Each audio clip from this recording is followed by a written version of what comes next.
강찬호 논설위원, 언론이시죠. 강찬호 언론인 모시고 이 문제 시작해 보겠습니다. 어서 오십시오. 안녕하십니까. 네. 네. 자, 이제 이런 얼굴을 오늘은 강찬호 언론은 이렇게 위원에게 주로 좀 포커스를 얼굴을 화면을 잡아주십시오. 네. 중앙을 잡아주시지 마시고 강찬호 언론을 좀 많이 잡아주시기 바랍니다. 자, 오늘 이제 송기인 신부 직격 인터뷰했던 거 좀 할 텐데요. 예.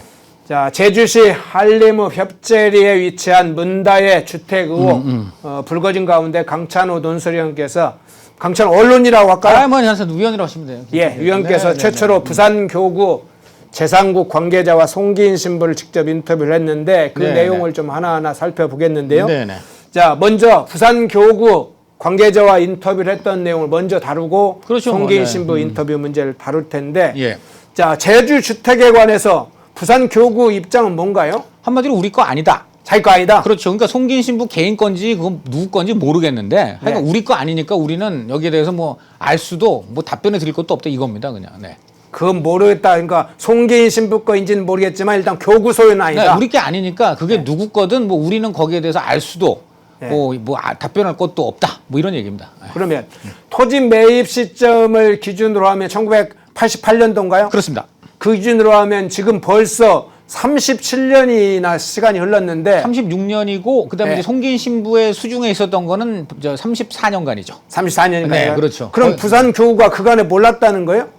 뭐 하여간 그간에 몰랐다는 건 모르겠는데 본인 보고 입장에서는 파악이 안 된다 아마 이런 입장인 것 같아요. 왜냐하면 교구는 아시다시피 뭐 교구가 그동안 쭉 관리를 해 오는 게 있을 것이고 일단 두 번째는 이제 신부들이 그 땅이나 시설을 모금을 합니다. 그러니까 그 이제 헌금 받는 거잖아. 교회나 성당에 이제 헌금을 받을 때 돈으로도 받고 땅으로도 받고 또는 돈을 받아서 그걸 갖고 땅도 사고 이러는 거잖아요. 그러니까 신부님들이나 목사님들이 하는 게 결국 그거죠. 하나님을 위한 어떤 시설. 뭐 그러니까 이제 그걸 하는 게 신부님들 역할이니까 그렇게 이제 하는데 그게 특히 이 저 부산교구 같으면은 그게 그거죠. 그 대부분 그 논밭이다 보니까 그러니까 부산교구 입장에서 할 수가 없고 그렇게 되는 겁니다. 그 신부님 개인들 이름으로 하게 된다. 그러니까 그런 거는 조금 뭐 좀 이제 그런 부분을 좀 양해를 해달라는 약간 그런 취지가 있죠. 그런 입장에서 이야기를 했군요. 부동산 차명 보유가 되는 건데요. 명의는 신부님 거, 실제로는 부산교구가 이제 소유한 거. 그게 대표적으로 지난번에도 말씀드렸습니다만 송기인 신부의 경우에 양산과 밀양. 그거는 이제 양산의 경우 거기 청소년 수련원, 뭐 캠핑장 뭐 그런 거라고 하고 그런 거 하고 막 이거저거 기부 찬합받는 과정에서 땅이 좀 이렇게 자투리 땅에 남아 있는 게 송기인 신부 명의로 잡혀 있다. 뭐 이런 얘기 같고요. 그다음에 이제 밀양은 뭐 거기 자체가 이제 김보무라고 천주교 최초 평신도 순교자 성인, 그 묘역과 동굴 성당. 그리고 이제 송기인 신부가 거처하는 사제관 등이 있는데 그 사제관의 경우 송기인 신부가 거처는 하지만 그거는 이제 교구 소유가 돼 있고 거기도 이제 좀 그 송기인 신부가 많이 모금을 했다는 거예요. 그리고 이제 그래서 송기인 신부 명의로 된 그 좀 자투리 땅이 남아 있는 것이다. 뭐 이런 약간 이제 취지로 얘기를 합니다. 예. 자, 지난 대담 때 강찬호 의원께서 부동산 등기부 등본을 공개한 적이 있습니다. 자, 그거 한번 띄워 주시겠습니까? 관보죠, 관보. 예, 관보에 게재되어 있는 그렇죠. 관보에 게재되어 있는 저 재산 사실 재산 내역에 관한 내역이죠. 예, 저기에 보면 제주 주택 부분에 관련해서 피정과 수련의 용도로 등록이 돼 있는데 그러면 부산 송기인 신부가 저 재산 내역을 신고할 때 다른 부분은 부산 교구 것으로 표기를 해놓고 그렇죠. 이 제주 주택 부분은 피정과 수련회를 표기한 것은 부산 교구의 소유인 것처럼 소교 신고를 했다. 이렇게 의심도 가능한가요? 부산 교구의 소유까지는 모르겠지만 적어도 천주교 용도다까지는 충분히 그렇게 생각할 수밖에 없죠. 그렇죠. 그렇죠. 그러니까 천주교 용도로 소개했다. 왜냐하면 피정과 학예 수련회니까 피정이라는 거는 천주교에서만 쓰는 말이거든요. 그러니까 그렇습니다. 그런 용어 그렇게 이해가 되네요. 그렇죠. 근데 앞서 얘기했던 것처럼 양산과 밀양에도 지금 송기인 신부 부동산 여러 개 있잖아요. 그 명의로 돼 있는 거죠. 그 명의로. 그건 부산교구가 인정을 합니다. 그건 사실상 부산교구 건데 명의가 이제 아까 말한 듯이 그 신부도 거기 원래 원주인들이 기증하는 과정에서 아까도 거기 지목이다 전 또는 답으로 돼 있잖아요. 논 밭이니까 교구는 가질 수는 없습니다. 그러다 보니까 저게 교구가 가질 수 없다 보니까 서류를 띄워보면 송기인 땅으로 나오는데 실제로는 저기 천주교 부산 교구의 수련원 부지로 쓰이고 있다라는 이제 용도가 뜨는 거죠. 예, 그렇군요. 예, 그런 거죠. 그런데 제주도만큼은 이제 그게 안 되는 거지. 예, 자, 지금 변동사 제일 위에 있는 변동사유 중에 가운데 부분 변동사유의 지금 중간 부분쯤에 있는 그 부분하고요. 그 밑에 피정 및 하계수령 그 부분만 좀 크게 한번 더 확대를 해주시겠습니까? 예, 지금 밀양과 양산 부분의 부동산에서는 천주교 부산교구 자체 사정으로 매도 뭐 변동 사유들을 천주교 그렇죠. 부산교구 수련원 부지로서 가택 변동 없음 이렇게 표기를 했는데 가액 변동 가액 변동 액수가 변동 없다는 얘기입니다. 제주 주택 부분에 있어서는 피정 및 하계 수련의 장소로서 가액 변동 없다 이렇게 그렇죠. 되어 있는데 결국 그럼 앞서 얘기는 다시 돌아가면 밀양과 양산에 있는 부동산의 경우는 천주교 부산교구로 저렇게 표시되어 있다면 만약 송기인 신부가 운명을 달리한다면 그건 부산교구소로 넘어간다는 겁니까? 당연히 그 넘어가죠. 그리고 어차피 지금 거기 가보면은 다 묘역이니 동굴 성당이니 사제관이니 그렇게 돼 있어요. 그 밀양의 경우에는. 그러니까 뭐 그거를 송기인 신부 뭐 아시다시피 송기인 신부가 뭐 자녀가 있을 수가 없고 부인도 있을 수가 없잖아요. 그러니까 뭐 그리고 지금 고령으로 봤을 때 뭐 부모님이 살아계실 리는 만무할 것 같고 그러니까 그렇기 때문에 이제 상속할 사람 뭐 가족은 없는 거고요. 두 번째로 이제 당연히 그거는 부산 교구에 아마 이제 다 그 관리를 하고 있기 때문에 동굴 성당이나 묘역을 어떻게 송기인 신부 뭐 관계되는 뭐 예를 들어 하다못해 형제 자매라도 갖고 갈 수가 있겠습니까? 그건 불가능한 일이라고 봐야죠. 그런데 송기인 신부가 지금 제주 주택을 문씨 측에 즉 문재인 전 대통령 측에 특히 문다에게 소유권을 넘겼다.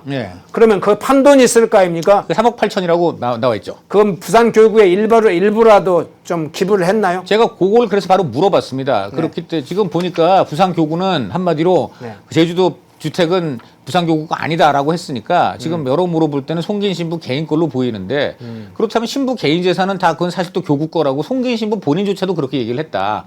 부동산이 다 교구 거라고 했으니까 그럼 교구 입장에서는 지금 증여를 받으시든지 아니면은 상속을 지금 유언 상속을 받아 놓든지 그리고 더군다나 집을 지금 팔아서 3억 8천 현금이 생겼다면 그 현금이 언제 어떻게 쓸지 모르므로 지금 바로 교구 입장에서는 기증을 받아야 되는 거 아니냐 기증 받았냐 물었더니 이거를 문서로 대답해 드리겠다 하더라고요. 문서로? 예, 그래서 제가 문서로 그리고 질문을 달래요. 그래서 제가 문서로 질문을 이메일로 드렸고 다시 거기서도 며칠 있다가 주말을 넘어서 뭐 그렇게 얘기를 하더라고요. 문서로 다시 주더라고. 정돈된 그나마 입장을 내려고 그랬나요? 근데 그 문서를 보니까 사무처장이면 거기 이제 교구의 총책임자시거든요. 제일 높은 분이잖아요. 심원택 처장님인데 그분 명의로 왔어요. 뭐냐면 이런 겁니다. 교구 사제 한마디로 신부가 그렇게 개인 재산을 갖고 있을 경우에는 사후에 교구의 증여가 기증 내지 증여라고 되어 있는데 그거가 바람직하다 그겁니다. 한마디로 신부가 줘야 된다 이거죠. 돌아가실 때 당연히 줘야 된다는 거고요. 다만 그러나 의무나 강제는 아니다. 교회가 강제할 권한은 없다 이런 얘기입니다. 아 그렇군요. 그런데 본질은 이거죠. 한마디로 신부님은 개인 재산이 있을 경우에는 교구에 주셔야 된다. 그게 바람직하다. 이런 얘기니까 지금 송기인 신부가 3억 8천만 원 현재까지 안 줬다는 얘기라고밖에 볼 수가 없고 바람직하지 않다라는 뜻을 우회적으로 표현한 거 이렇게 해석이 되죠. 그렇군요. 자 뒤에 가서 이제 그러면 바로 송기인 신부 인터뷰한 내용도 한번 소개를 하겠습니다. 이 부산교구 관계자 사무처장인가요, 총장인가요? 부산교구 사무처장이라고 하시더라고요. 사무처장이요. 사무처장 실무 책임자로 지금 알려져 있는 부산교구의 입장도 확인을 했는데 어떻게 대비되는지도 확인하면서 다뤄보겠습니다.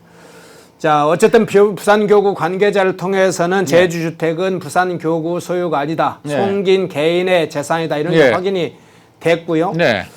신부는 개인 재산이 있을 경우 교구에 넘기는 것이 천주교의 원칙이고 송기인 신부도 과거 신동아 인터뷰에서 나 재산은 따로 없다. 뭐 휴대폰 정도나 있고 뭐 예금 자동차 한 대 150만 원. 150만 원 휴대폰이 아니라 자동차 한 대. 현금 150만 원, 뭐 뒤에 좀 다루겠습니다만 그거밖에 없고 지금이 나한테 등록된 건 다 교구의 것이다 이렇게 입장을 밝혔는데요. 그래서 송기인 신부를 우리 강찬호 의원께서 직접 만나 취재를 했는데 이 부분 하나하나 좀 살펴보겠습니다. 송기인 신부 언제 어떤 방식으로 인터뷰를 18일 날 예. 제가 이제 기사를 뭐 왜고를 하나 쓰는데 예. 뭐 원래는 이제 아까 말한 뭐 부산 교구 입장이라든가 그런 정도가 이제 확인이 됐어요. 그래서 이제 의문이 증폭되고 있다라는 약간 분석 기사 형식으로 썼는데 맨 마지막에 그럴 경우 이제 기사 요건이 근데 이에 대해서 송기인 신부는 뭐라고 뭐 해명했다. 뭐 이런 것들이 되게 일단 들어가거든요. 예. 근데 이제 제가 볼 때 송기인 신부가 잘 연락이 안 되죠. 그 이제 밀양이고 제가 아는 분도 아니고. 또 이번 사건이 났으니까 또 어떻게 이제 좀 여러 가지 꺼리실 수도 있고 여러 가지가 있는데 잘 연락이 그래서 안 되고 기대를 안 했는데 제가 마침 속초에서 그날이 추석 연휴 마지막 날인데 그날 저녁 내지 그 다음 날 아침 이제 마감 상황이었어요. 그런데 그러니까 그냥 그냥 한마디로 전화 넣어봤는데 연락이 안 됐다. 뭐 이 정도 이제 사실 그냥 기사 처리를 뭐 그런 경우 많이 있잖아요. 이제 네. 이에 대해 뭐 본지는 연락을 시도했으나 닿지 않았다 해서 이제 끝났는데. 전화가 됐습니다. 좀 그동안 해봤는데 안 됐는데. 그래갖고, 제가 신분을 밝히고, 최근 뭐 주택 문제 때문에, 제주 주택 문제 때문에 좀 화제인데, 몇 가지 좀 여쭙고 싶다고 하니까, 신부님께서 그러더라고요. 뭐, 난 전화로 이런 얘기는 안 한다. 아, 그러면요 했더니, 직접 만나서 하면 몰라도. 사회관으로 와라 이런 얘기인가요? 그러니까 그렇게 와라까지는 얘기 안 하고, 네. 하여간 이런 얘기는 전화로 하면은, 이게 좀 뜻이 왜곡될 수 있고 하기 때문에, 이런 얘기는 답변을 전화로 안 합니다. 이렇게 하시더라고요. 그러면요, 그랬더니 전화로는 안 되고 뭐 직접 만나서 하면 뭐 모를까 뭐 이렇게 말씀을 하시길래 그럼 제가 바로 그냥 순간 바로 오히려 그러면 더 땡기죠. 그냥 그 순간 번쩍해가지고 그럼 제 신부님 제가 가겠습니다. 해가지고 그래서 속초에서 밀양까지 간 건데 이거 운전하기가 만만치 않더라고요. 네. 몇 시간 걸렸어요? 그게 한 5-6시간 걸렸습니다. 저녁 5시 넘어서 도착했습니다. 그 밀양에. 네. 네, 김지용님 고맙습니다. 네. 근데 송신부하고 인터뷰에서요 이것부터 한번 여쭤볼게요. 네. 밀양과 양산 그리고 거기에 이제 제주 주택 이런 전체 부동산 소유에 대해서 어떤 입장을 밝히던가요? 그러니까 이제 제가 물어봤어요. 지금 보니까 이제 신부님 땅을 갖고 계시던데 밀양, 양산, 제주가 있으신데 지금 제주가 특히 논란인 것 같은데 어떻습니까? 그랬더니 바로 대답하시더라고요. 제주도 주택은 내 것이었지. 내 것이다. 내 것이었지. 그러니까 지금은 아니죠. 지금은 아닌데 그동안 그렇죠. 그동안 하여간 쭉 내 것이었지. 내 소유였지. 뭐 이렇게 말씀하시는 겁니다. 바로. 네. 밀양과 양산에 대해서는 밀양과 양산에 대해서는 사실 별 의미가 없죠. 왜냐면 이제 그거는 어차피 부산 교구 그 중간중간 어떤 얘기를 하냐면요. 네. 제가 그 얘기를 하세요. 제가 그 무금이나 이런 거 하느라고 굉장히 그 부산 교구에 나름 덕을 많이 이제 했다는 거예요. 본인의 공을 좀 이야기를 그 얘기를 합니까? 하신 게 뭐냐면 대표적으로 내가 예를 들어 양산 얘기가 바로 그거예요. 내가 양산 그 땅 할 때 그때 신부님들이 역할이 각각 있는데 그때 청소년 담당 역할을 하셨다는 거예요. 그러니까 청소년 담당이니까 청소년을 위한 뭔가 시설 같은 거 이제 하다 보니까 양산에 그때 많이 이제 신도들 설득하고 해가지고 막 돈도 모으고 땅도 이제 기부받아가지고 내가 하여간 그때 평당 2만 원짜리 땅으로 해가지고 그때 이제 그렇게 구했는데 지금 100만 원 평당 100만 원으로 부동산 투자 그러니까 부산 교구에 내가 평당 2만 원짜리 땅 구해 그것도 모금하느라고 굉장히 힘들었다. 그 말 자체에서 이미 양산은 교구 땅이다. 근데 이제 명의가 내 것일 뿐이다. 뭐 이런 논리가 나오는 거죠. 네. 근데 그러면 이제 제주도를 중점적으로 먼저 이야기를 해볼 텐데요. 그러면 송기인 신부가 제주도에 땅을 산 경위 이유에 대해서는 어떻게 해명을 합니까? 그건 그것도 심플한데 내가 제주도를 되게 좋아했다. 항상 가보고 싶었다. 그다음에 그런데 우연히 거기서 제주도에서 집 짓는 사람, 그러니까 부동산 업자, 집 짓는 사람을 알게 돼가지고 그 사람이 목 좋은 데가 있다. 하길래 그럼 진행을 하자. 그래서 했다는 겁니다. 그렇군요. 답변이 그래요. 네. 자기가 좋아서 그냥 샀다. 제주도 좋아서 제주도에 마침 뭐 땅 잘 보는 사람이 있어서 그 사람 권유받고 샀다. 뭐 이런 얘기예요. 네. 4, 5년 전부터 88년도에 산 거고, 그러니까 88년 전부터 그 제주도를 좋아했던 것이죠. 근데 88년에 이제 그 부동산 업자 권유받고 샀다. 뭐 이런 얘기입니다. 네. 그렇군요. 아주 이른 시간에 부동산에 눈을 뜨셔가지고 제주도가 좋아서 거기다 부동산을 샀군요. 그러니까 제주도가 내가 투자 가치가 있어서 샀다기보다는 한마디로 제주도 여행 가고 싶고 자주 가서 거기서 좀 쉬고 싶고 뭐 이렇다는 얘기로 일단 했습니다. 네. 그렇게 이제 본인 이야기를 하셨다고 하니까 그러니까 이제 말씀하시는 것과 우리 이제 시청자 여러분께서 그 말씀의 행간 저게 어떤 의미가 숨어 있을까 하는 거 이런 걸 한번 이렇게 추정해 보시는 그런 재미가 있는 인터뷰라고 생각하시면 되겠습니다. 네. 그것도 좋은 의미네요. 그거죠. 네. 자, 제주도 산 경위에 대해서는 송신부가 밝혔는데 그러면 제주주택을 문재인 전 대통령 가족 즉 문다의 소유로 즉 문 가족에게 넘긴 이유에 대해서 어떻게 해명합니까? 그것도 되게 심플해요. 그것도 바로 네. 왜 하필 또 우리 문 대통령 딸한테 파셨습니까? 이제 이렇게 물어보니까 그것도 되게 심플한데 그 집에 문재인 대통령 가족이 많이 썼다 그 집을. 근데 그 집을 되게 좋아하더라. 그리고 거기에 특히 저도 약간 놀랐는데 문재인 대통령 김정숙 그 부인 김정숙 여사 그다음에 아들 딸 준용 씨 다혜 씨가 넷이서 같이 스쿠버 다이빙을 하더라. 그러니까 즐긴다는 거예요. 넷이 같이 하는 게 되게 너무 보기 좋더라 그랬어요. 워딩이 그래요. 너무 보기 좋대요. 그리고 자기가 보니까 이 집은 나보다는 저 사람들이 이 집을 아주 효과적으로 아주 잘 쓰겠다. 이런 생각을 평소 해왔는데 어느 날 그쪽 문씨 가족에서 그 집 갖고 싶습니다. 이런 얘기를 하길래 그래 나는 쓸 만큼 썼으니까 그럼 가져가라 해서 팔게 됐다 뭐 이런 얘기입니다. 그렇군요. 워딩 그 자리에요. 예. 그러면 송신부는 이제 문재인 전 대통령 가족에게 왜 넘겼는지는 본인은 그렇게 해명을 했는데 문재인 전 대통령 가족은 왜 제주주택을 구매했다고 지금 그렇게 해명을 했습니까? 어떤 이유로 제주주택을 샀다고 생각하는지? 그거는 뭐 그냥 제가 보니까는 나온 얘기는 그거죠. 문다혜 씨가 자택을 팔아가지고 제주도에 구입했다. 그리고 별장이 아니고 공유 숙박업소로 했고 뭐 일부에서 언론이 말하는 뭐 호합한 별장 그런 거 전혀 아니다. 그리고 그 집은 원래 문 대통령의 오랜 지인께서 해서 이제 보유해 오시다가 이제 문 대통령 이제 우리 다혜 씨한테 판 것이다. 뭐 이렇게만 얘기를 했잖아요. 그게 이제 윤건영 의원인가요? 네, 그런 분들이 그렇게만 얘기를 하고 있죠. 뭐 특별히 뭐 제주도가 좋아서라든가 그런 얘기는 안 하고 한마디로 그거에 집중한 거죠. 이 돈의 그 집을 산 돈의 원천은 합법적이다 한마디로 갖고 있던 집을 판 것이다. 뭐 요거에 방점을 둔 설명을 했죠. 그렇지 않습니까? 근데 알고 보니까 나중에 문다혜를 비롯해서 문재인 가족이 사실은 이 집에 대해서 좀 욕심을 냈다, 필요로 했다, 요구했다. 뭐 욕심이라는 표현보다는 좋아했다. 굉장히 너무 좋아하고 한마디로 계속 좀 갖고 싶고 쓰고 싶고 뭐 이렇다. 이제 이런 취지로 말을 했습니다. 그렇군요.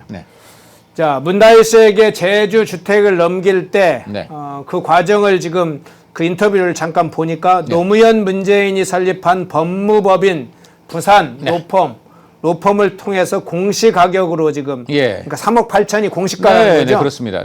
넘겼다는 것인데 시가가 일부에서는 9억 10억 원에 이른다.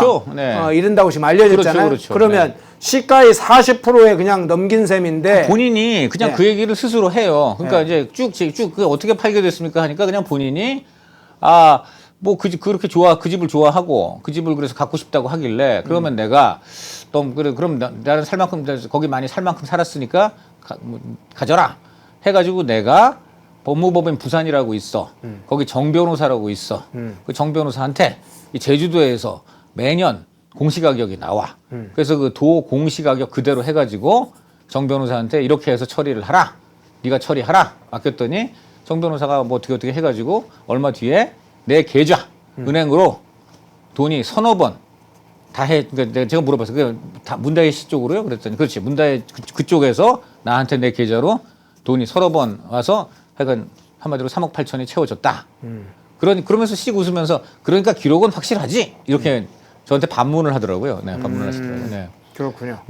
제가 거기서 이제 그거는 못 물어봤어요. 그러니까 이 공시지가로 왜 파셨느냐. 질문의 맥락 속에서 쭉 얘기를 하시다 보니까 제가 그게 조금 지금 좀 아쉬운데 그날 인터뷰 여건상 볼 때 너무 또 들어가기도 그런 측면도 있었던 것 같고. 근데 어쨌든 그 부분은 분명히 해명이 돼야 됩니다. 왜 공시지가로 파셨는가에 대해서는 이제 하나의 그 부분이 이제 중요한 퀘스천 마크로 지금 남게 되죠. 그렇죠. 우리가 이제 공직자 재산 신고를 할 때 늘 문제되는 것들이 공시지가로 팔았다고 하면 양도세 탈루기 있거나 아니면 다른 이유로 시가보다 아주 낮은 가격이 넘겼거나 뭐 이런 의심도 하잖아요. 그래서 이런 것이 이제 만약에 뭐 일반적으로 너 지나치게 낮은 가격에 팔았다고 하면은 지금 말한 대로 산 사람 쪽에서 증여세가 일종의 증여 비슷한 것이 되기 때문에 그렇지 않습니까? 예를 들어 이런 거지. 뭐 내가 되게 좋아하는 누구한테 뭐 내가 그냥 내가 좋아하고 옛날에 너가 나한테 은혜를 많이 베풀었으니까 내가 10억짜리 집을 4억에 줄게. 뭐 이렇게 되는 거죠. 뭐 이제 그 설명을. 그러면 그것이 산 사람 입장에서는 6억을 지금 이득 본 거니까 어떻게 보면 집주인이 6억을 준 거죠. 그러니까 이제 6억에 대한 증여가 발생한다. 이제 이런 건데 이게 지금 세무 행정의 현실을 보면은 사실 요 정도 액수는 전체 세무서가 다루는 액수 중에서는 큰 액수는 아니거든요. 네. 뭐 아주 소소하게 일어나는 이제 여러 그냥 일반적인 거기 때문에 여기까지 세무서가 깊게 닿지 않는 경우가 대부분이라는 거예요. 그래서 이런 경우는 이제 이걸 갖고 문제를 삼고 이거 좀 이상하다 해서 세무서에 한마디로 신고 해서 이제 문제가 되고 그 세무서도 들여다보니까 이거 좀 뭔가 문제가 있네 해서 이제 들어오게 되면 거기서부터 조사가 이루어진다 이런 얘기입니다. 그래서 지금 이런 측면에서 들여다보고 있는 분들이 있다고 합니다. 네. 그렇군요. 네. 그러면 송기인 신부가 이 주택을 최초로 구매할 때 예. 그리고 그 어쨌든 구매할 때 돈의 출처 문제도 그렇죠. 그걸 제가 궁금한데. 물어봤죠. 신부님께서 무슨 돈이, 그러니까 맨 처음에 그 88년에 무슨 돈이 있어서 샀냐 이거 말씀하시는 거죠? 예. 신부님께서 무슨 돈이 있어서 그걸 사셨느냐 물었더니 그 씩 웃으면서 그 정도는 내가 마련할 수가 있지. 그 집을 마련할 때 나를 도와주는 분들이 계셔가지고 그분들 도움으로 샀어. 이렇게 하시더라고요. 그러니까 쉽게 말하면 그분들이 돈을 냈다는 거죠. 자기 좋아하는 후원자들이 개인적 후원자들이 약간 개인적으로 후원한다는 표현을 쓰셨거든요. 네. 이게 어떤 의미가 있냐면요. 신부를 후원한다는 건 일반적으로 종교적인 거잖아요. 그렇죠. 내가 어느 목사님이나 신부님한테 헌금한다는 거는 그 신부님이 아니고 하나님한테 바치기 위해서 신부님이나 교회는 매개자잖아요. 그렇죠. 그런데 그러니까 신부한테 후원한다는 거는 신부는 그 돈을 받아가지고 교회 시설을 쓰는 데 써야 되는 거예요. 맞지 않습니까? 아니면 교구에 그대로 주든지. 근데 이 경우는 본인이 받아서 본인 명의로 집을 샀다는 얘기잖아요. 그러니까 여기서 무슨 뜻이 있냐면 제가 볼 때는 이거는 신부 송기인이 아니고 개인 송기인. 개인 송기인한테 개인적으로 한 거다. 약간 이런 의미를 본인이 내포한 것이 아닌가 제가 해석해 봅니다. 네. 그렇군요. 그런데 만약에 그게 아니면 이게 이제 문제가 돼요. 네. 어쨌든 신부한테 돈을 준 건데 그럼 신부 입장에서는 그거는 교회를 위해서 쓰거나 교회에 줘야 되지. 지금 명백히 본인 스스로가 이 집은 내 개인 거다라고 해버리니까 이게 문제가 되지. 그러니까 지금 개인적인 후원자라는 표현은 그거라고 보입니다. 네. 그렇게 또 빠져나가는 방법도 있고요. 근데 이제 그 사실일 수도 있죠. 뭐. 아니 근데 그게 문제가 뭐냐면 신부가 쭉 살아가면서 그 개인이란 건 사실 없는 거예요. 그러면 그런 논리로 하면은 사실 어떤 말은 나쁜 마음 먹고 주님한테 바친 건데 이것도 내가 개인적인 후원자가 나 개인한테 한 거야 하고 자기가 신부가 여기저기 재산 사고 이렇게 될 수도 있는 거잖아요. 그러면 그러니까 기본적으로는 사실 개인 후원 이 부분이 사실은 신부나 천주교 윤리로서는 조금 문제가 될 수도 있는 부분이라고 개인적으로 좀 생각이 됩니다. 네. 예, 돈의 출처를 물어보는 이유는 사실은 이제 이게 문재인 측하고 관련이 있는가도 좀 관심사잖아요. 이게 굉장히 사실 중요한 부분인데 그때 바로 요 홍신부가 누군가의 돈을 받아서 본인 명의로 그때는 땅이죠. 네, 처음에는 토지 매입이고 나중에는 주택을 짓고 88년에 땅을 사고 그 땅에 건물을 올린 거는 93년입니다. 네. 그런데 88년에 땅을 살 때 문재인 대통령도 그 근처 인근 10km 인근에 또 땅을 사요. 그 시점에요? 네, 딱 그 일주일 연간인가 같은 시점에 사요. 그리고 거리도 딱 10km 정도밖에 안 떨어져가지고 가까워. 그 다음에 노무현 대통령도 그때 샀다고 하더라고요. 그래요? 그 근처에. 그러니까 지금 어떻게 보면 노무현 그리고 노무현 문재인 그리고 두 사람의 멘토인 그러니까 두 사람이 아마 형님으로 불렀을 것인데 형님인 송기인 세 사람이 다 비슷한 시점에 거의 같은 시점에 인근에다가 서로 땅을 산 거죠. 그게 또 이제 하나의 주목 포인트입니다. 그건 어떻게 찾으셨어요? 그건 지금 여러 군데 다 취재가 많이 되었고 나오고 있는 얘기입니다. 네. 문재인 전 대통령과 노무현 전 대통령이 네. 그 시점에 그러면 1980년대 88년도 88년 그렇죠. 88년이라는 게 이제 어떤 시점이라면 두 사람이 중견 변호사로서 돈을 아주 잘 벌 때입니다. 그때는 아시다시피 변호사 숫자가 많지 않기 때문에 일단 사법고시 붙어서 변호사가 되면 목만 잘 잡으면 할 수 있는 겁니다. 그렇게 되는 거죠. 그렇군요. 네. 겹젤이 이곳에 문재인, 노무현, 송기인으로 이어지는 그런 토지들이 많이 매입이 되는 상황이었군요. 그 후에 주택도 지어서 별장 형식으로 사용하기도 했다는 것인데 그런데 앞서 이제 이 제주 주택은 문다의 이름으로 넘어갔는데 부산 교구 입장에서는 그 판돈의 일부라도 증여하는 것이 사실은 교구에게 넘기는 게 맞다 이런 입장을 기본적으로 밝혔다고 아까 얘기했잖아요. 기본적으로 사유재산이 있으면 증여하는 거죠. 사후에 증여라고 표현했는데 뭐 사후에 증여하든 아니면 지금 바로 생전에 증여하면 더 좋은 것이고. 송 신부는 그거에 대해 어떤 입장이에요? 그렇죠. 그게 중요하죠. 제가 그걸 물어봤어요. 그랬더니 딱 단호하게 이렇게 얘기해요. 교구가 나한테 그렇게 말할 이래라 저래라 말할 권리는 전혀 없지. 딱 그래요. 교구가 한마디로 그러니까 부산교구에 나는 증여 안 하겠다 이 의미로 부산교구가 나보고 증여하라 말라 그럴 권리가 전혀 없어. 딱 이거는 그 다음 말에 이거는 내가 내 뜻대로 처분할 수 있는 문제야. 이렇게 얘기를 합니다. 그러니까 쉽게 말하면 그 말을 한 거는 이거는 교구 게 아니고 이건 말 그대로 완전히 나 개인의 개인 재산이기 때문에 교구가 이렇게 말할 권리가 없다. 내 마음대로 처분할 수 있다. 이렇게 딱 아주 딱 대놓고 얘기를 한 거예요.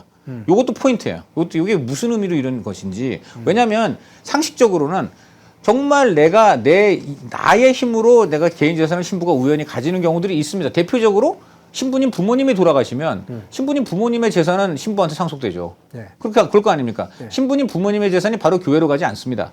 신부님 부모님은 신부가 아니잖아요.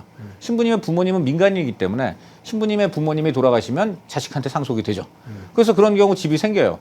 그러면 이 신부는 지금 말해도 이건 명백히 내 개인 거니까 내 마음대로 한다. 그리고 대부분 그렇지 않죠. 그것도 대부분 다 하나님한테 드리죠. 네, 그러니까 교구의 소속으로 넘긴다는 증여를 생전에 하거나 아니면 네. 돌아가실 때 상속을 한다고 유언을 남기죠. 그런데 어쨌든 이 송신부는 이 부분은 약간 특이한데 어쨌든 이거는 교구가 나한테 뭐라고 할 수 없어. 이건 내가 내 뜻대로 처분할 수 있는 문제야. 그 다음 말이 물론 교구가 그렇게 얘기하는 건 이해는 되는데 그러면서 바로 그 말을 해요. 아까 말한 내가 근데 교구에 굉장히 나름 덕을 많이 쌓았다 이거. 그러니까 많이 교구가 많은 일을 해줬다 하면서 아까 말한 대로 2만 원짜리 평당 2만 원짜리를 지금 평당 100만 원짜리 만들고 내가 모금하느라고 혼냈다. 예. 그만큼 내가 많이 땅을 해줬다. 그러니까 한마디로 그렇게 해줬기 때문에 요 정도 개인 재산은 내가 내 마음대로 할 수 있다. 약간 이런 뉘앙스로 들렸습니다. 네. 그렇군요. 네. 아니 근데 그러면 송기인 신부는 과거에 자신의 재산 신고 당시에 한 말이 있잖아요. 저 신부는 부동산을 못 가진다. 내 재산 중에 토지가 많은데 다 교구 것이다. 그게 이제 그 말은 네. 신고를 하고 나선 2년 뒤죠. 이분이 이제 2005년 12월부터 2007년 말까지 이제 2년간 장관급 자리인 과거사 정립위원장을 합니다. 그러니까 요 시점, 그래서 2007년에 재산을 공개한 거예요. 2007년에 그러니까 지금 보면 제주지척을 공개하면서 용도를 피정과 하계 수련회라고 적은 거예요.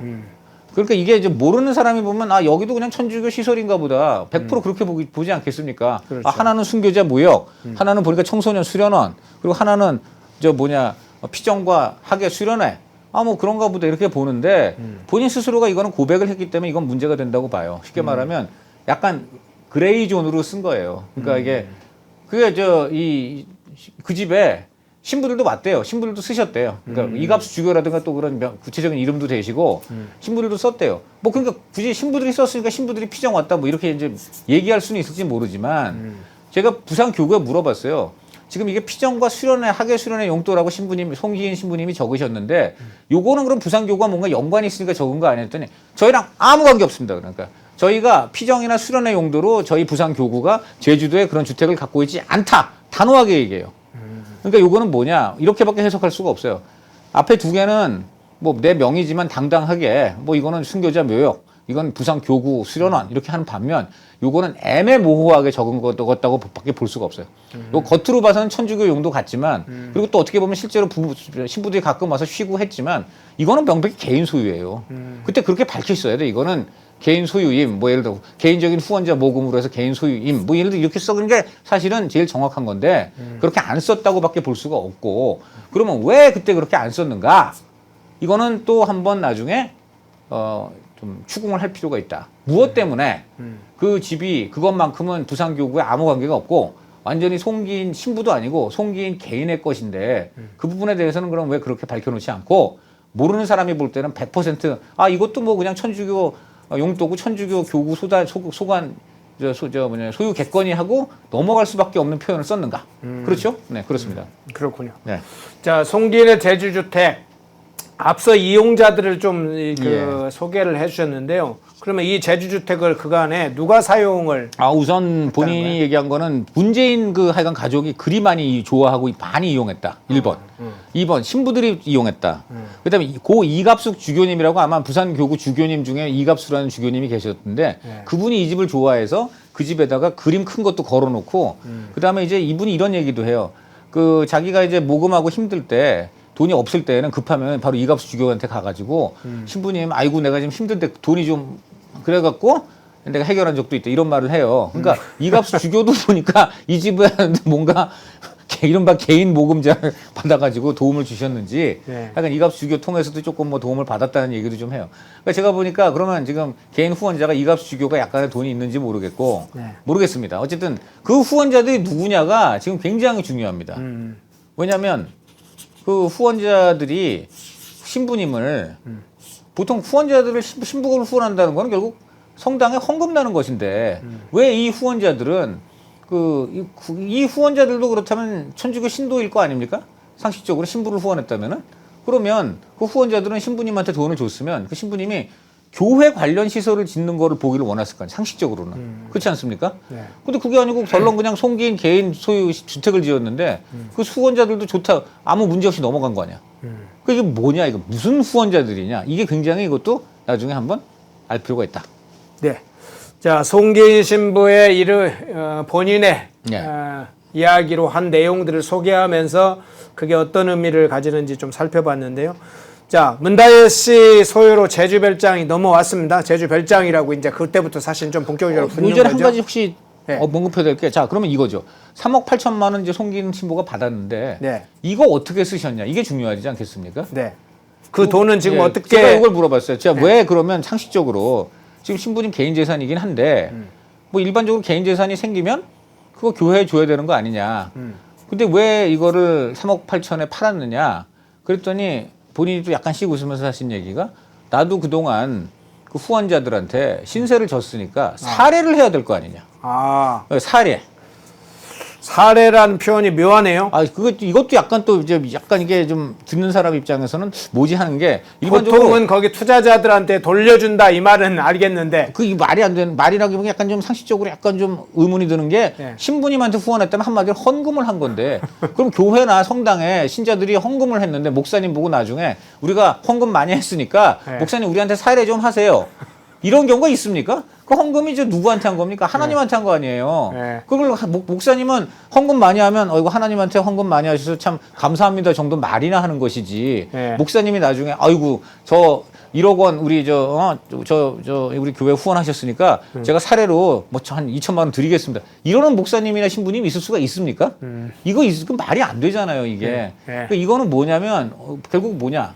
이거는 한마디로 이 문제에서는 하나님이나 교회가 개입되지 않았다는 얘기예요.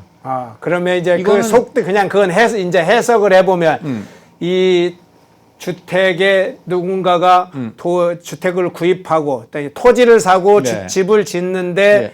돈이 들어온 당사자가 있고 돈을 준 당사자가 돈을 넣은 있고 사람이 있죠. 네, 네, 그렇죠. 돈을 넣은 사람들한테 신세와 사례로 표현은 했지만 그러니까 네. 신세를 갚는 것처럼 사례한다 표현했지만 실제로는 돈을 넣은 사람한테 이건 내 돈으로 산 건 내가 한 건 아니니까 결국 그 사람들한테 돌려줘야 된다 이런 의미로도 해석이 가능한가요? 그렇게도 이제 의심해 볼 수 있는 거죠. 그러니까 왜냐면 아까도 얘기했지만 헌금을 했는데 쉽게 말하면 헌금인데 신부님한테 헌금한 거잖아요. 신부님 종교활동 천주님 열심히 하고 그래서 뭐 그걸로 뭐 종교 시설을 짓든지 아니면 종교 활동을 하라고 하는 게 뭐 신부님 후원이지.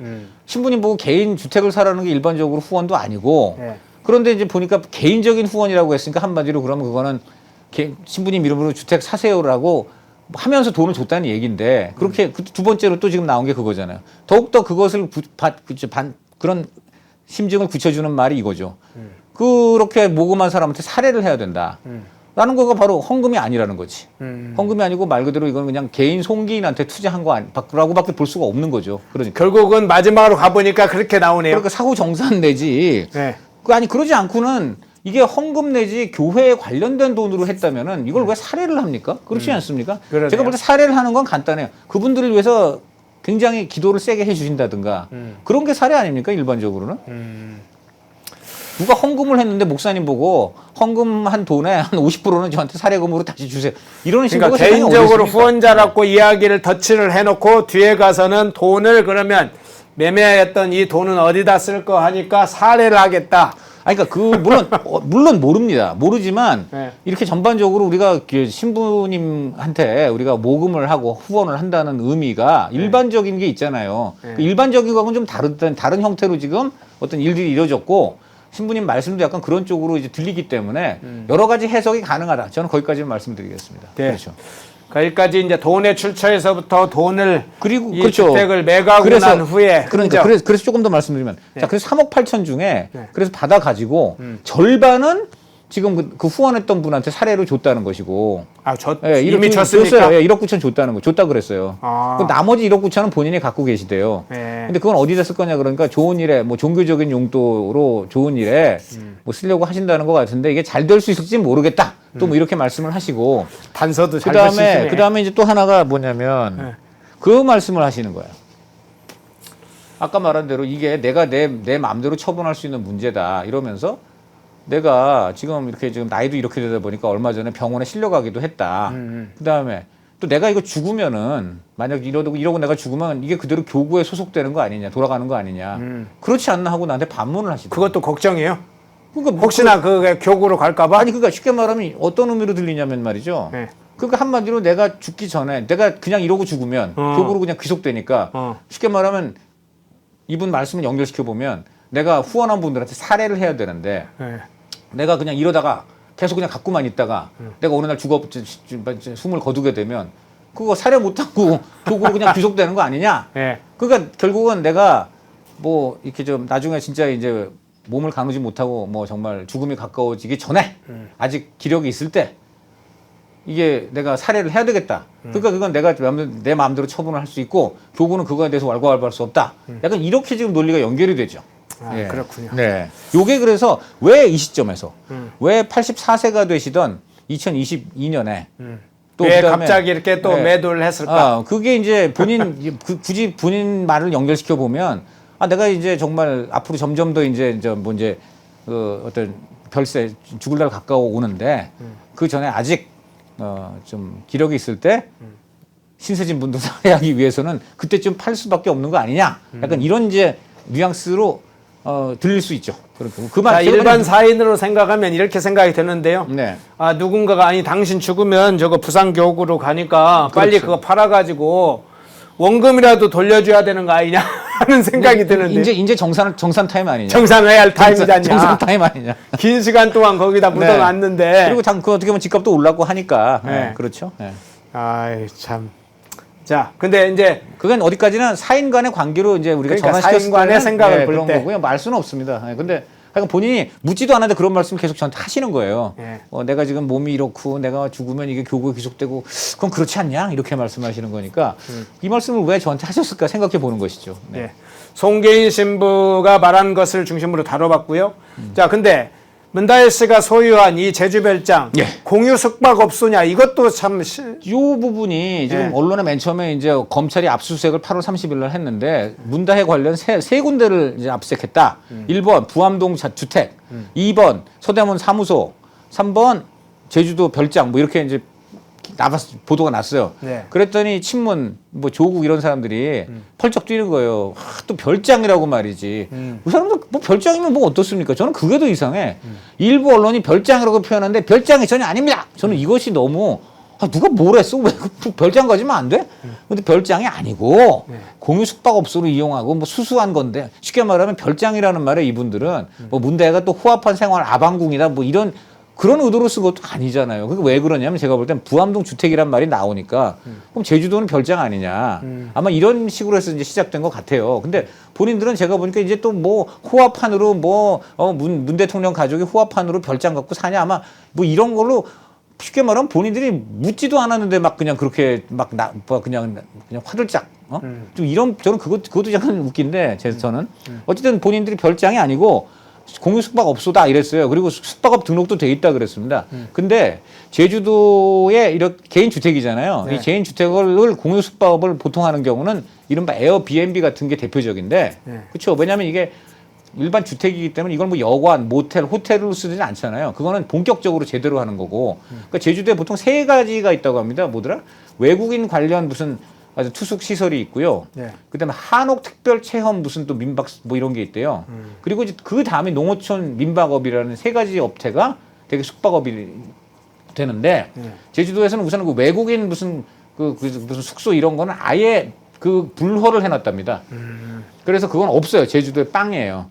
그다음에 한옥 체험 뭐 이런 스테이 뭐 이런 또 그 업태가 있는데 이거는 요건이 굉장히 까다롭고 와가지고 뭐 한옥의 아름다움을 잘 살리고 뭐가 있나 봐요. 그래서 이거는요 제주 딱 한 군데밖에 없대요. 근데 지금 아시다시피 저 다해시 주택을 보면 한옥이 아니잖아요. 그렇죠. 그러니까 저거는 한옥 스테이는 아닐 거 아니에요. 그럼 마지막으로 남은 거는 농어촌 민박업밖에 없어요. 그리고 우리나라 대부분 에어비앤비 하는 게 거의 100%라고 봐도 무방할 정도로 다 농어촌 민박업이에요. 그래서 제가 한림읍사무소, 저희가 한림읍이니까 한림읍사무소가 관할입니다. 한림읍사무소 제가 직접 전화했어요. 그래서 관계자, 그 담당 관계자하고 연결이 됐고요. 그 관계자한테 물어봤어요. 제가 요 집원이 있으니까 여기 뭐 몇 번지 몇 호 이 집 지금 그 숙박업 등록이 되어 있습니까? 물어보니까 그분이 한참 찾아보더니 안 되어 있습니다. 농어촌 민박업 등록 안 되어 있습니다. 그런 다른 라이센스는 저희는 취급 안 하는데 저희가 취급하는 건 농어촌 민박업인데 그건 없습니다. 그런데 다른 라이센스는 아까 말했듯이 그 두 가지는 상식적으로는 그 문다혜 씨 주택에 적용될 수가 없는 거죠. 하나는 아예 불허가 되어 있고요. 그러니까 제주도에서 다른 두 가지 중에 하나는 가진 집이 없어요. 그러니까 유국인 투숙도 안 되고 한옥 체험실 안 되고 한옥도 뭐 아니잖아요. 그리고 한옥은 한 군데밖에 없대요. 저 집이 아닌 거죠. 그래서 결국은 농어촌 민박업이 안 돼 있다면 공유 숙박업 등록이 안 된 거예요. 그러니까. 근데 그러면 이제 지금 이야기하신 걸 보면 윤건영 의원이 당시에 그 공유 숙박업으로 등록이 돼 있다라고 얘기를 당시 했으니까 숙박업에 등록돼 있다는 윤건영 의원의 이제 해명을 할 필요는 그렇죠. 있네요. 지금 조국, 윤건영 다 하셔요. 두 사람 다 그러게 했거든요. 그러니까 해야 돼요 지금.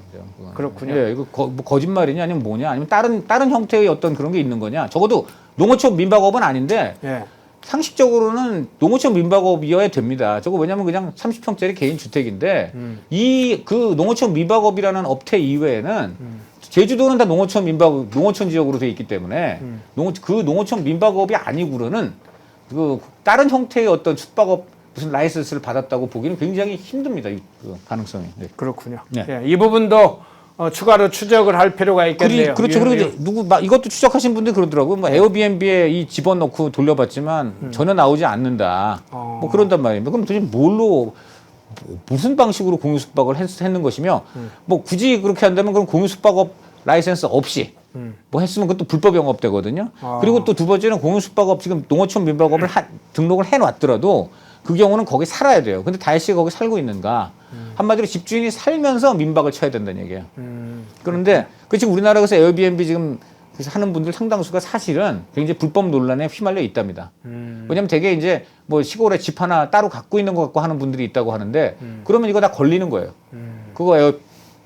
근데 뭐 너무 굉장히 많고 이제 파악이 어려우니까 이제 행정의 손이 닿지 않아서 그렇지 법으로 따지고 들어가면 다 단속 대상이 될 수 있다 이런 얘기.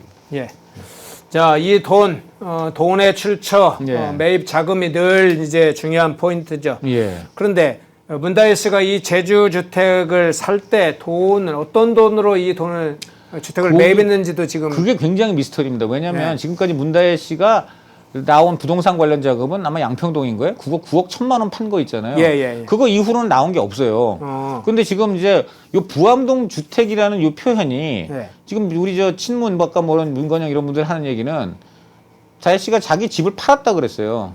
그러면 그 집이 어떤 집? 양평동 그 다가구 주택인가요? 양평동 다가구 주택을 판 것까지만 지금 기록이 확인이 돼요. 그게 9억 1천만 원인가 그렇잖아요.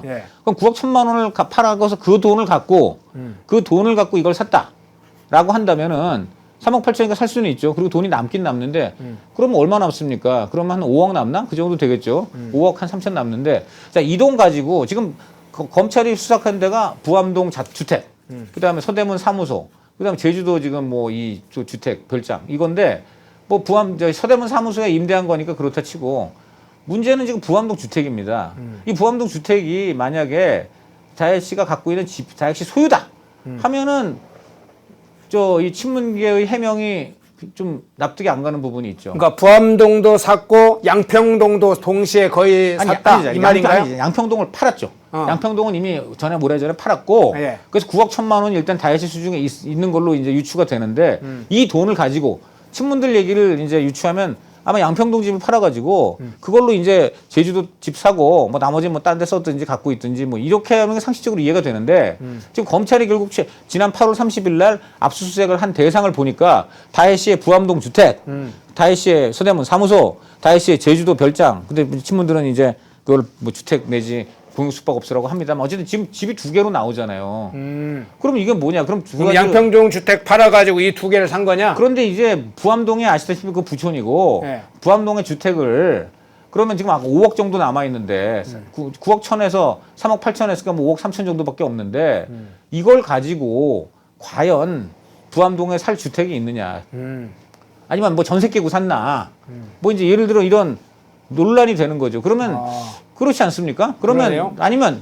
아니면 또 주택이 따로 있었다는 얘기냐? 그러니까 뭐 서울이나 다른 곳에 주택이 제3의 주택이 하나 더 있고 그 집을 팔아가지고 뭐 저 제주도를 샀다는 얘기냐? 그리고 부암동은 유지를 하고 아니면 다른 현금이 더 들어갔다는 그러니까 것이냐? 이제 거기서 또 추가 뭔가 어떤 추가로 어떤 돈이 들어온 거 아니냐? 근데 이런 시점에서 이제 다혜 씨한테 왜 출판사에서 상식적으로 이해도 안 되는 뭐 디자인 대가로 뭐 2억 5천만 원이니 그다음에 또 김병숙 여사가 뭐 그놈의 뭐 보수단체가 겁나 갖고서는 뭐 경호원을 시켜갖고서는 지인한테 굳이 가가지고 5천만 원을 세상에 5천만 원을 집에서 보자기로 싸가지고 은행에 가서 지금 하는 사람들이 아무리 이 폰뱅킹이 서툴다고 해도 집에 5천만 원 뭉칫돈을 갖고 있다가 보자기 싸가지고 은행 가가지고 그렇게 하는 분들이 정말 있는 건지도 궁금하고요. 근데 어쨌든 뭐 그렇다고 그러니까 그런 왜 돈 거래 이 납득이 안 가는 그런 돈이 입금되고 납득이 안 가는 방식으로 뭉칫돈이 입금되고 그것이 왜 그러느냐? 그게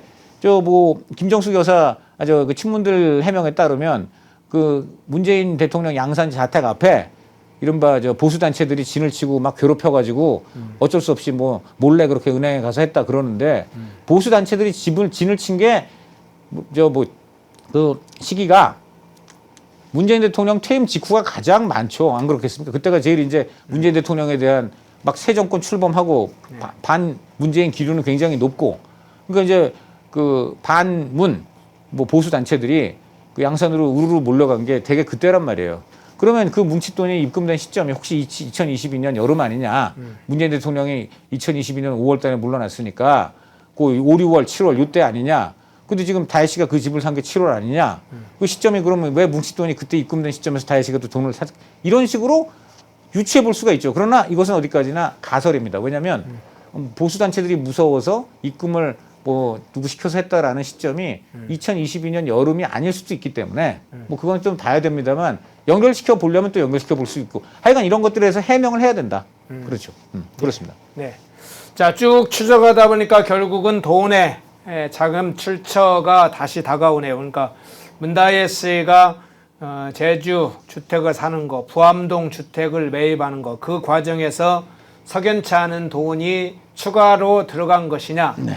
아니면 또 다른 주택이 있었던 것이냐, 석연치 않은 돈이 흘러간 데에는 출판사의 돈이 흘러가고, 네. 5천만 원의 현금 흘러가고, 이런 돈들이 추가로 들어갔다면 이 돈은 또 어떤 돈이냐. 그리고 그다음에 그 3억 8천에 대한 추도 하고 어쨌든 우리 문다혜 씨는 엄청난 횡재를 한 거죠. 10억짜리 집을 3억 8천에 샀으니까 왕횡재를 한 겁니다. 6억 네. 2천이 웬 말이에요. 앉아서 한 5, 6억을 그냥 벌었네요. 6억 2천 번 거예요. 그러니까 만약 10억으로 친다면 네.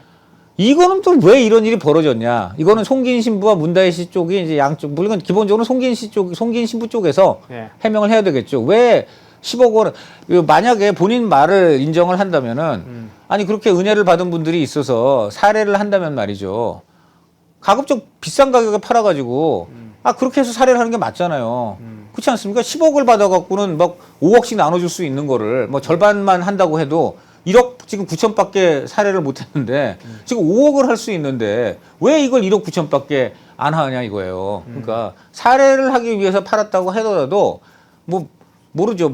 문재인하고 친하니까 그렇게 넘겼다지만 아무리 친해도 서로 최소한의 정산할 상식적인 어떤 한도가 있지. 친구니까 한 1억 정도, 그 정도 이제 깎아준다. 이런 거는 있을 수가 있겠지만 이렇게 5, 6억씩 깎아줄 수가 있는 것인지 좀 이런 것들은 이제 의문이 될 수가 있죠. 네. 그러네요. 그러니까요. 이것도 해명이 돼야 됩니다. 예, 네. 문다혜 씨의 제주 별장 여러 가지 문재인 의혹과 관련해서 지금 계속 추적을 우리 강찬호 의원께서 해오고 계신데 네. 이번에 송계인 신부와 부산 교구 재산국 관계자 인터뷰하면서 이제 여러 가지 다뤘습니다. 전체적으로 한번 그걸 다루면서 이번 사건이 어떤 사건인지 어떤 생각을 또 하시게 됐어요? 그러니까 이제 한마디로 이거는 지금까지 이게 이제 어떤 문제까지 또 이어지냐면. 저 2007년도에 지금 저것을 밝혔을 때 이제 중요한 거는 그 재산이 부동산이 누구 것이냐가 이제 밝혀져야 되는 거예요. 근데 사람들이 그때도 놀라고 지금도 놀란 게 아니 신부가 무슨 땅과 저렇게 주택이 많아잖아요. 그럼 그거를 그 장관급 공직자니까 그때도 투명하게 밝혔어야 되는데 적어도 불투명하게 밝힌 거야. 그러니까 양산하고 밀양은 뭐 좀 드러나게 밝혔다고 볼 수 있는데 본인 소유라고 본인이 지금 이제 사실상 커밍아웃 인정한 이거는 남이 볼 때는 천주교 소유인 것처럼 지금 보이게 썼잖아요. 그러니까 이건 왜 그랬느냐. 뭐 일단 신부가 개인 소유 별장 주택 갖고 있는 것 자체가 논란이 되고 좀 부끄러울 수 있으니까 그랬다. 1번. 아니면 그 집을 실제로 그 집을 사는데 돈을 댄 사람 그런 사람들의 정체가 드러날까 봐. 그러니까는 저렇게 그냥 모르는 사람이 볼 때는 아 이것도 뭐 천주교 용도로 신부님이 그냥 차명으로 갖고 있나 보다. 교구가 차명 소유하고 있나 보다. 얼렁뚱땅 넘어갈 수 있게끔만 신고한 거 아니냐. 여기서 무슨 문제가 생기느냐. 당시 청와대에 누가 있었습니까? 바로 노무현 대통령하고 문재인 수석, 문재인 비서실장 다 있었지 않습니까? 문재인 대통령은 수석과 비서실장 민정수석과 비서실장이 있었잖아요. 그렇죠. 재산 공개의 검증 책임이 그분들한테 있었습니다. 그렇다면 자기들이 알잖아요. 이 집은 88년도, 93년도에 집을 올려가고 그 집을 많이 이용했잖아요. 2007년이니까 벌써 14년간 이용한 집 아니에요. 그럼 그 집을 아는데 그 집을 갖고 이렇게 쓰면 됩니까? 당장 문재인 당시 뭐 비서실장이나 그 수석 또는 노무현 대통령이 아 이건 우리도 다 이용했고 이건 송신부 개인 거잖아요. 이거는 개인 소유라고 써야지 이렇게 쓰면 됩니까?라고 해야 되는 거 아니냐고요. 맞지 않습니까? 그러네요. 아 본인들이 그 집을 많이 쓰는 거 아니에요. 그러니까 알고 있는데 누가 봐도 이게 모르는 사람이면 넘어가지만 아는 사람 입장에서는 일종의 허위 신고 같은 거 이게 아주 그냥 포장을 한 거지. 그렇지 않습니까? 이거는 허위 신고예요. 어떻게 보면 개인 소유인데 남이 보면 천주교 용도로 지금 보이게 썼잖아요. 그러니까 이거는 허위 신고. 지금 본인이 인정했잖아요. 그거 내 거였다고. 그렇잖아요. 그러면 이건 뭐냐? 노무현 대통령과 문재인 당시 수석 내지 비서실장도 왜냐면 그 사람들이 임명한 공직자입니다. 그 사람들 과거사 성산위원장 그리고 그 공직자를 임명할 때 그 공직자의 재산 검증 책임도 노무현 정부에 있는 거예요. 저 관보도 노무현 정부가 발행한 관보예요. 노무현 정부가 도장 꽝! 우리가 다 검증해서 이게 사실임을 확인하고 낸 거예요. 근데 사실이 아니잖아요. 더군다나 이거는 딴 집도 아니고 자기네들이 이용을 해온 집이잖아. 그러면 얘기를 해야지. 그러니까 여기서부터 그 책임부터 있고요. 그러니까 그것도 굉장히 사실 큰 거죠. 그러니까 그것도 지금 알아봐야 되고요. 또 하나 이번에 또 포인트가 법무법인 부산이라고 또 이제 말씀을 또 굳이 하셨기 때문에 그러네요. 흥미를 끼는데 그 법인이 뭐냐면 노무현 문재인 법인이에요. 그 두 사람이 세운 거예요. 그러니까 왜 이 지금 부동산을 안 끼고 송기인이 문다희한테 그냥 팔았어요. 그냥 그럼 더군다나 뭐 둘이 다 아주 친하고 믿는 사이잖아요. 아닌 말로 변호사 안 껴도 되잖아요. 그런데 왜 끼웠냐 이거야. 물론 뭐 실무를 한다고 하지만 중요한 건 이거지. 왜 그 근처에 노무현 땅이 있어. 또 근처에 문재인 땅이 있어. 그리고 중간에 노무현과 문재인의 멘토인 송기인이 신부인데 희한하게 신부가 아니고 완전 개인 소유로 딱 샀고 진짜 그 집을 사기 위해서 마련된 돈의 주인은 누군지 몰라 지금. 그런 마당에 그걸 파는데 그걸 또 누굴 시키냐면 바로 노무현과 문재인의 로펌을 시키고 그다음에 지금 그 정 변호사인데 그 정 변호사는 대강 누구냐면 그 로펌의 지금 대표로 있는 정재성 변호사일 가능성이 굉장히 높고요. 이분은 노무현 대통령의 조카 사위예요. 그래요? 그러니까 지금 노무현 문재인 로펌을 시키고 또 실무 책임자는 노무현 조카 사위가 하고 있어요. 이게 뭐냔 말입니다. 이게 뭐냐고요. 지금 원팀이네, 원팀. 부동산 중개인은 노무현 조카 사위, 부동산 파는 매수자는 문재인 딸, 그리고 부동산을 지금 파는 매도자는 문재인과 노무현의 멘토. 네. 노무현 문재인 송기인으로 해주는 원팀이 대단한 실무까지, 판매 실무까지 대단한 지금 하여간 패밀리 비즈니스 같은 이렇게 지금 일어나고 있습니다. 그래서 왜 굳이 그 노무현 조카 사위와 그다음에 노무현과 문재인의 로펌이 거기 등장하는지도 저는 아니 지금 아닌 말로 쉽게 말하면 부동산 끼면은 저는 두 가지 이유가 있다고 봅니다. 일단 뭐 당연히 뭐 서로 믿고 뭐 다 꺼리낄 게 없으니까는 굳이 뭐 부동산 안 끼니까 부동산 피 안 들겠지. 복비 안 드니까 좋은데 1번 뭐 그건 그렇다 치고 2번 요게 더 포인트가 있는데 부동산 끼면 소문 나잖아. 네, 그렇죠. 야 문다희가 제주도에 땅 샀대, 집 샀대. 뭐 이게 나면은 또 이제 바로 이제 뭐 그 자체로 논란이 될 수 있으니까 그걸 이제 피하기 위해서 직거래를 한 건데 그럼 직거래하면 되잖아요. 뭐 서로 다 믿는 사람들 아니겠어요? 그런데 왜 굳이 거기에 또 노무현 문재인 로펌이 등장하고 노무현 조카 사이가 등장하냐 이거지. 그러니까 이것도 다 모든 게 이렇게 들여다보고 말씀을 들을수록 일견 이해가 되는 것 같은데 근데 좀 이상하네. 이건 또 뭐야? 이런 것들이 계속 나오는 하여간 그야말로 뭐라 그럴까요? 풀어도 계속 실타래가 나오는 하여간 그런 수수께끼 보따리다. 이렇게 제가 말씀을 드리겠습니다. 네. 죽은 노무현 전 대통령이 다시 소환되는 국면까지 갔네요. 자, 다른 이슈 좀 뭐 시간이 많이 갔으면 간단하게만 하시죠. 네. 자, 이 이슈 한번 좀 다루겠습니다. 윤석열 대통령이 지난 19일에 체코 공식 방문했잖아요. 2박 4일간 원전 세일즈 의결을 했는데 원전 분야에 대해서는 공을 좀 많이 들이고 있어요. 이번 체코 방문도 그렇고 이건 어떻게 성과평가하세요? 이번은 굉장히 저는 큰 역할을 하셨다고 생각하고요. 문재인 정부 시절에 탈원전 때문에 많이 그동안 우리나라 원전이 어려움을 겪었는데 이번에 하여간 이제 윤석열 정부 들어서 2년 동안 열심히 공 들여갖고 다시 이제 무너졌던 원전 산업을 일으켰고 그 결과 결국은 그 체코 같은 이런 외국에서도 한국 원전의 우수성을 인정해서 이번에 결국은 이렇게 그 지금 성사 단계까지 간 거 아니겠습니까? 그래서 그런 점에서 저는 하여간 전 정부의 잘못된 탈원전 정책을 2년 동안 굉장한 노력 끝에 이제 다시 원전을 갖고 우리 국내 에너지 수급 나아가서 해외에 이렇게 그 수출해서 우리 국익에 큰 도움을 주는 이러한 계기를 마련했다. 그런 점에서 상당히 큰 의미가 있다. 이렇게 볼 수 있겠습니다. 네. 예. 체코 원전 분야 협력 강화하는데 상당한 기여를 했다. 이렇게 평가를 했었는데. 그렇죠. 탈원전 코리아에서 원전 강국 코리아로 다시 원전 강국 코리아. 그렇죠. 네. 네, 그렇군요. 윤석열 대통령이 체코 방문을 위해서 성남 서울공항에서 출국할 당시에 한동훈 대표가 환송을 나와서 악수를 한 장면이 사진에 많이 보도됐잖아요. 그렇습니다. 귀국 당시에도 마중 나온 한동훈 대표 악수를 하면서 장면이 보도가 됐는데 단순한 사진 보도가 아니라 막 분석 기사가 떨어졌어요.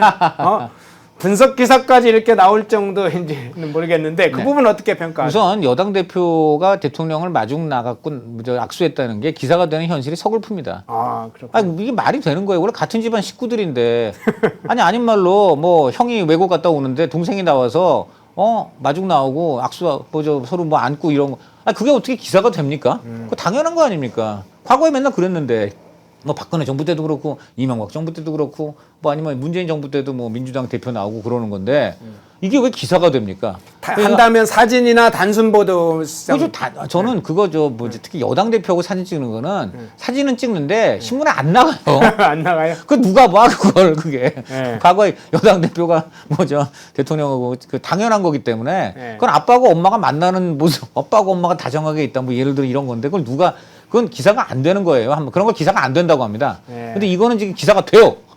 이게 좀 문제인 겁니다. 이거는 어서 빨리 이게 기사가 안 되게 두 분이 만들어야 돼요.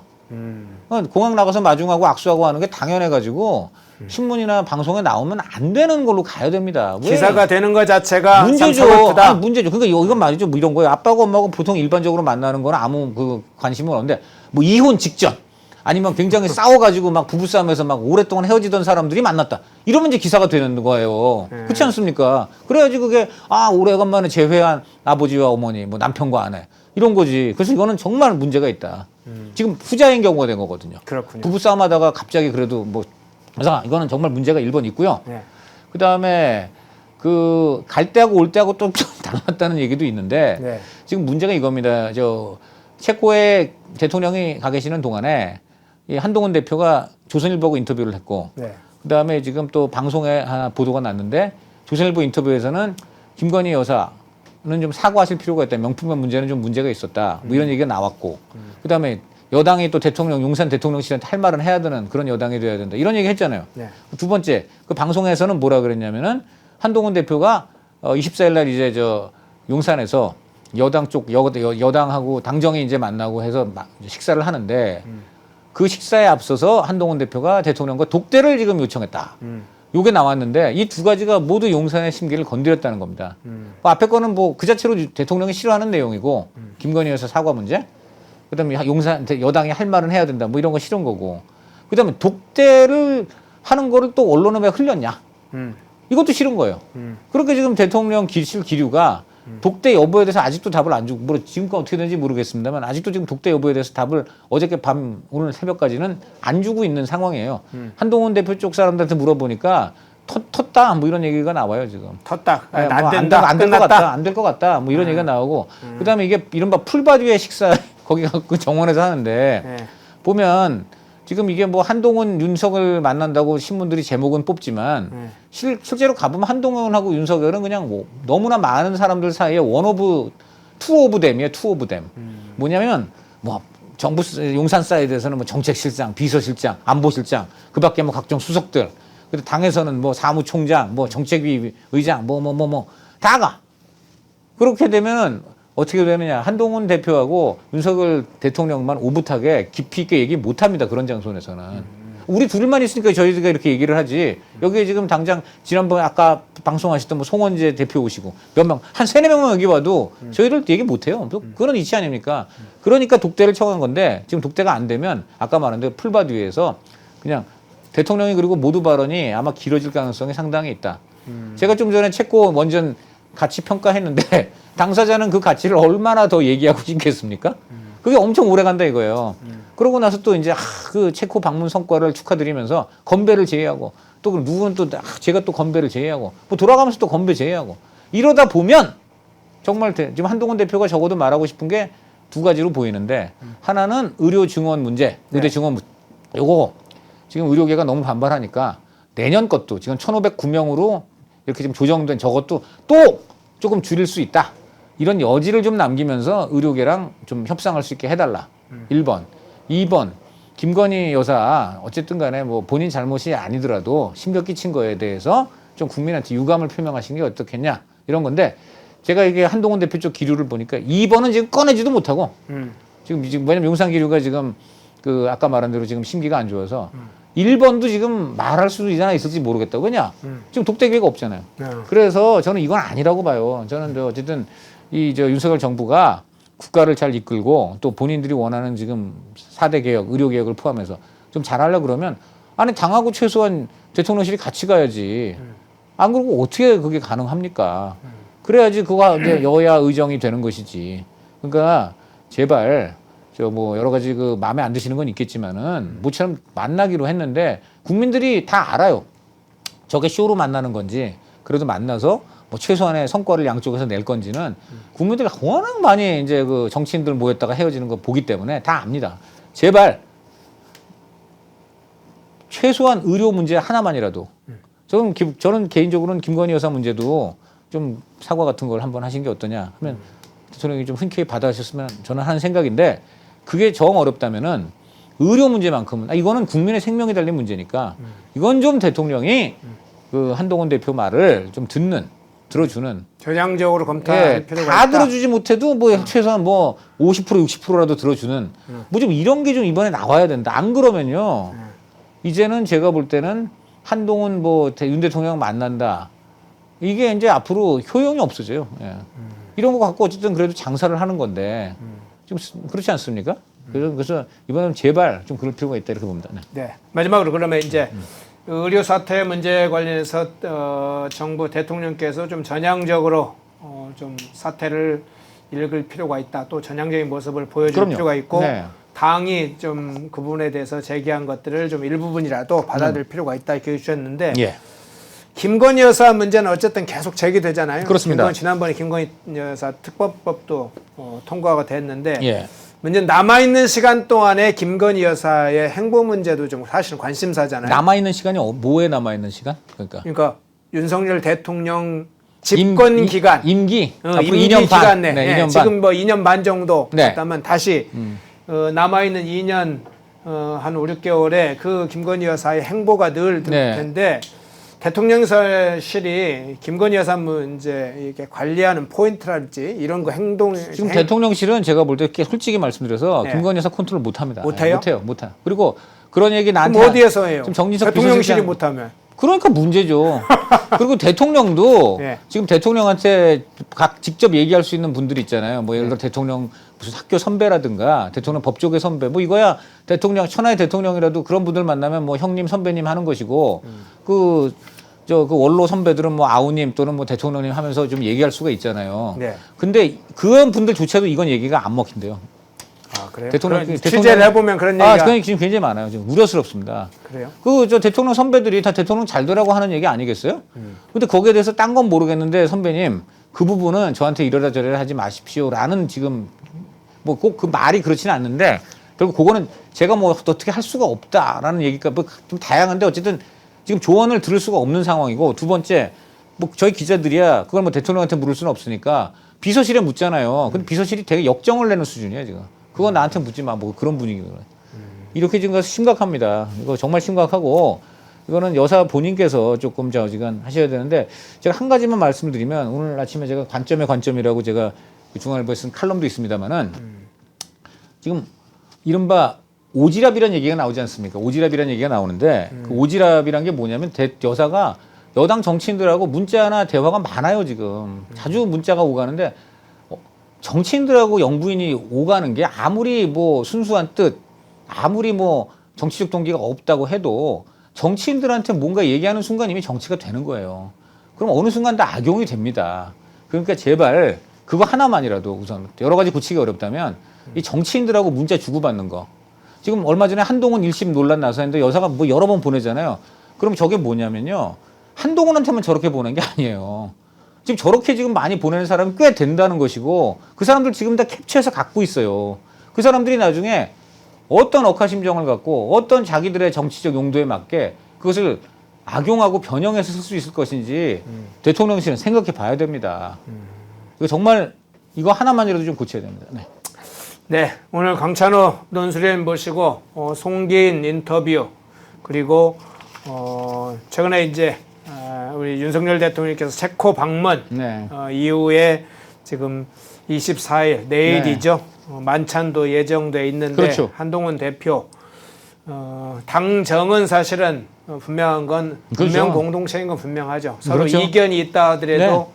같이 안에서 서로 이견을 네. 적절하게 논의하면서 수용할 건 수용하고 예. 또 이건 양해를 구할 건 양해를 구하고 그러지 않으면 네, 네, 물론 네, 수직적 체계가 되면 그건 네, 이제 그렇습니다. 일반적인 민주정당에서 있을 수는 없는 그렇죠. 거니까요. 예. 그런 부분에 대해서 함께 고민하고 네. 분석하는 시간이었습니다. 네. 예. 오늘 보니까 댓글 보니까는 저 네. 논란도 많고 저에 대한 비판도 많은데 네. 충분히 다 이해합니다. 그리고 저 뭐지 뭐 우려하시는 것도 다 알고요. 다만 기자로서는 이렇게 제가 듣고 본 거 하다 보니까 뭐 마음 안 드시는 발언이 있을 수 있다고 저 생각을 하고요. 네. 의견을 달리하는 충분히 분들이 다, 있으니까요. 네. 예, 그 의견에 대해서 적절하게 하니까 과도한 언어 표현이 아니라 내용을 중심으로 비판을 해주시면 어떤 부분에 아니 저는 대해서 비판을 굉장히 존중합니다. 네, 그 뭐 부분은 과도한 참 표현도 좋다. 안 쓰시고 저는 굉장히 그런 비판들 그 당연히 저도 그 또 제가 잘못 생각하는 것이 있다면 당연히 또 고쳐주시는 게 맞고요. 그렇습니다. 네. 알겠습니다. 강찬호 논설위원이었습니다. 네. 고맙습니다. 고맙습니다. 인터넷 검색창에 펜앤마켓을 검색해 주세요. 펜앤마켓은 펜앤드마이크 구독자분들을 위한 종합 쇼핑몰로 좋은 상품으로 온라인 최저가를 목표로 하는 마켓입니다. 많은 관심과 사랑 부탁드립니다.